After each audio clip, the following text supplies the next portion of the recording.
Alhamdulillah, wa salatu wa salam ala rasulillah. Mes chers frères, mes chères sœurs, assalamu alaikum wa rahmatullahi wa barakatuh. Nous nous retrouvons aujourd'hui dans ce troisième épisode sur la biographie de notre noble prophète, Muhammad sallallahu alayhi wa sallam. Nous allons voir aujourd'hui une courte description physique de notre prophète sallallahu alayhi wa sallam. Tout d'abord, il faut savoir que le prophète sallallahu alayhi wa sallam n'était ni grand ni petit de taille. Il était de taille moyenne. Il avait les épaules larges. Il n'était ni maigre ni gros, mais son corps était un corps musclé, masha'Allah, il était plutôt costaud. Il avait les cheveux noirs qui lui arrivaient jusqu'aux épaules. Et parfois il les coupait et ses cheveux lui arrivaient jusqu'aux oreilles ou bien jusqu'à mi-oreille. Ses cheveux n'étaient ni frisés ni raides. Ses cheveux étaient plutôt ondulés avec de légères boucles. Il avait une grosse barbe bien fournie, masha'Allah. Le visage du prophète sallallahu alayhi wa sallam était lumineux comme la pleine lune. Il avait vraiment un visage éclairé. Il avait le nour sur le visage, il avait la lumière sur le visage. Il était très très très beau, le prophète sallallahu alayhi wa sallam.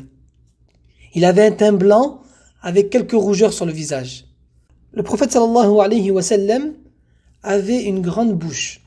Et le fait d'avoir une grande bouche, c'est un signe de beauté. À l'époque du prophète sallallahu alayhi wa sallam, les Arabes, ils aimaient faire l'éloge des personnes qui avaient une grande bouche. De cette bouche-là se dessinait un très beau sourire. En effet, le prophète sallallahu alayhi wa sallam était quelqu'un de très souriant. Il est rapporté par l'imam Muslim que le prophète sallallahu alayhi wa sallam a dit dans un hadith: ne méprise aucune bonne action, si petite soit-elle, comme le fait d'accueillir ton frère avec un visage souriant. Ce hadith, il indique clairement que le fait de sourire, c'est une bonne action. C'est un acte d'adoration, c'est une chose qu'Allah aime. Dans un autre hadith qui est très connu, le prophète sallallahu alayhi wa sallam a dit: le sourire est une aumône. Le fait de sourire, c'est comme si tu donnais une aumône à ton frère.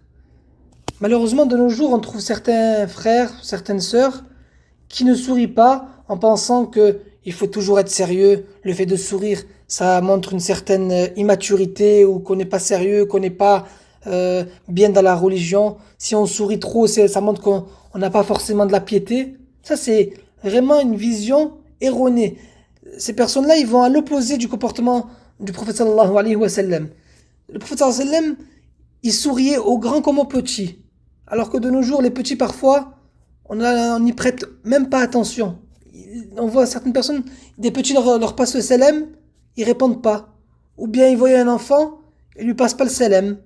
Alors que c'est important, le prophète sallam, il faisait ça. Il souriait à l'enfant, aux enfants, il leur passait le salam. À nous vraiment d'essayer de l'imiter sur ce point-là qui est le sourire et de sourire à tout le monde. Aussi, le prophète sallallahu alayhi wa sallam avait une très belle voix. Et avec cette belle voix-là, il psalmodiait, il récitait le Coran. Le Coran, mes chers frères et mes chères sœurs, c'est vraiment notre guide. C'est ça qui va nous permettre d'atteindre notre objectif, qui est d'aller au paradis. Il faut qu'on se soumette aux injonctions que contient le Coran. Et pour cela, il faut le lire, il faut le réciter.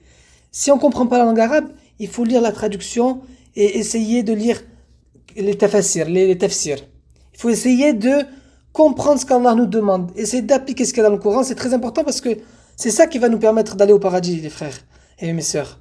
C'est ça qui va nous permettre de sortir des ténèbres vers la lumière. C'est le Coran qui va nous permettre de nous réformer, de réformer notre cœur. Donc il faut méditer et essayer de revenir vers le Coran, de revenir vers sa lecture et essayer de chercher à comprendre le Coran. Le prophète sallallahu alayhi wa sallam, comme l'a dit Aïcha, était comme un courant qui marchait. Qu'est-ce que ça veut dire? Notre mère Aïcha, radiyallahu anha, qu'Allah soit satisfait d'elle, a comparé le prophète sallallahu alayhi wa sallam à un courant qui marche parce que le prophète sallallahu alayhi wa sallam, il avait un très bon comportement et il appliquait toutes les injonctions d'Allah qui se trouvaient dans le Coran.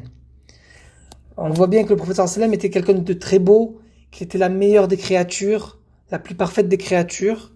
Et c'est Allah qui l'a choisi pour appeler les gens à l'islam et pour guider l'humanité. Le prophète sallallahu alayhi wa sallam demandait souvent pardon à Allah. Il faisait beaucoup d'istighfar. L'istighfar, c'est le fait de dire astaghfirullah, astaghfirullah. Dans certaines versions, il est rapporté que le prophète sallallahu alayhi wa sallam demandait plus de 70 fois par jour pardon à Allah. Dans d'autres versions, il demandait 100 fois par jour. Alors que nous savons que le prophète sallallahu alayhi wa sallam avait tous ses péchés pardonnés. Mais malgré cela, il demandait quand même à Allah de lui pardonner ses péchés.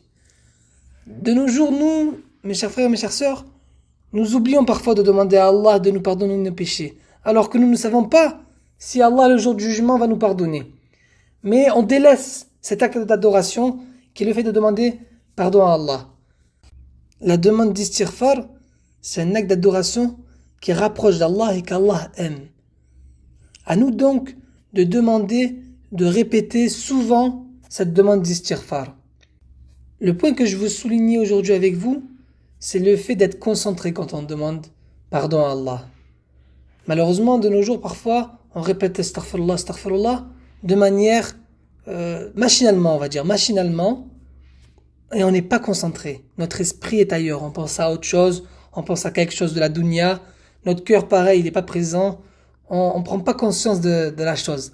Là, on est en train de demander à Allah qui nous pardonne nos péchés, qui nous pardonne toutes les fois où on lui a désobéi. Subhanallah, c'est quelque chose de très très important. Donc, il faut essayer d'être concentré. Il faut essayer que quand on demande, on pense à ce qu'on est en train de dire. On prend conscience de ce qu'on est en train de dire. Le fait de répéter machinalement, c'est toujours mieux que de ne pas le faire. C'est toujours mieux de dire astaghfirullah, même si on n'est pas concentré. Mais, si on veut vraiment qu'Allah nous pardonne, il faut essayer de lier ces deux choses qui sont la concentration et le fait de répéter l'istighfar. Je demande à Allah subhanahu wa ta'ala de nous permettre de lui demander pardon et qu'Allah nous pardonne tous. Nous nous retrouverons Inch'Allah dans un autre épisode. D'ici là, qu'Allah vous protège mes frères et mes sœurs. Assalamu alaikum wa rahmatullahi wa barakatuh.